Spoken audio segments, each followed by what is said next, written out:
طبعًا كان في سؤال محيّر المصريين الفترة اللي فاتت، هل أشتري دهب من مصر والّا برّه مصر؟ بعض الناس كانت تقول إيه هو ليه السعر المختلف العالمي بين مصر وبرّه مصر؟ النهارده في برنامج الفوركس معانا بشير بقى نبدأ نعرف إيه السعر الحقيقي في مصر حسب البورصة العالمية أو سعر الدهب. هتفاجئوا إن السعر بدأ يتزن يبقى في فرق يعني إيه صغير بين السعر برّه والسعر جوّه. جينا شُفنا بقى الدهب الأسبوع اللي فات، الدهب يمكن وصل لمستويات كام أهو، يمكن الدهب عند أعلى سعر من 9 شهور. الدهب وصل ل1937$، يبقى سعر الأونصة الدهب وصل كام؟ 1937$. أقل سعر الأسبوع اللي فات وصل كام؟ 1896. تقريبا الدهب تحرك في قد إيه؟ $41 في الأسبوع اللي فات. السعر العالمي للدهب كام دلوقتي؟ $1927. نيجي نحسبها بقى، طب السعر الحقيقي في مصر كام بقى حسب البورصة العالمية؟ هناخد الرقم $1927 هنقسمه على 31 جرام و10.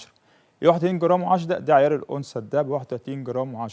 طيب ده عيار 24 هيدينا تقريبا سعر الجرام في مصر عيار 24 حوالي كام؟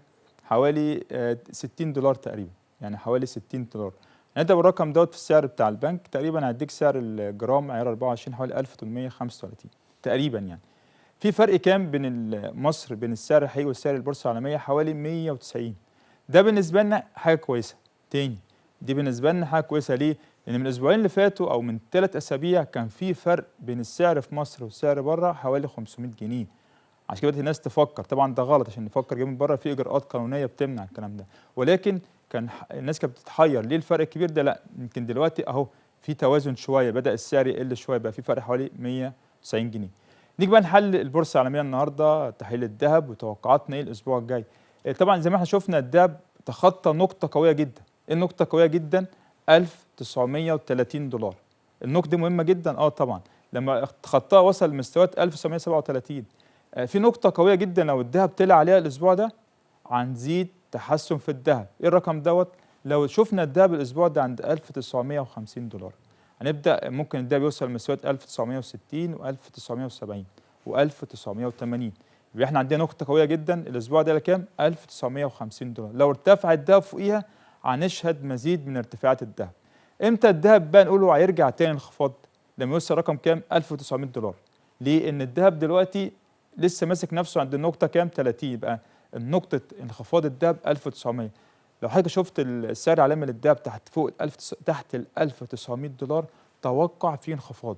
ولو شفت الاسبوع ده فوق $1950 هنتوقع ارتفاع الذهب، ان الذهب في منطقة صعود. تاني الذهب في اتجاه صعود. كان الذهب احنا شفناه من امتى بالظبط؟ من 3/11. من 3/11 شوف بقى لنا قد ايه. الذهب كان $1616 وصل كل ده وصل لكام؟ $1937. يبقى الدهب عمال يرتفع من شهر تقريبا 11 عمال يرتفع، ولكن من 9 شهور هو متحسن. في رقم احنا طبعا عارفينه كله اللي هو كام؟ 2070. الرقم ده لسه ما وصلوش الدهب لحد الان.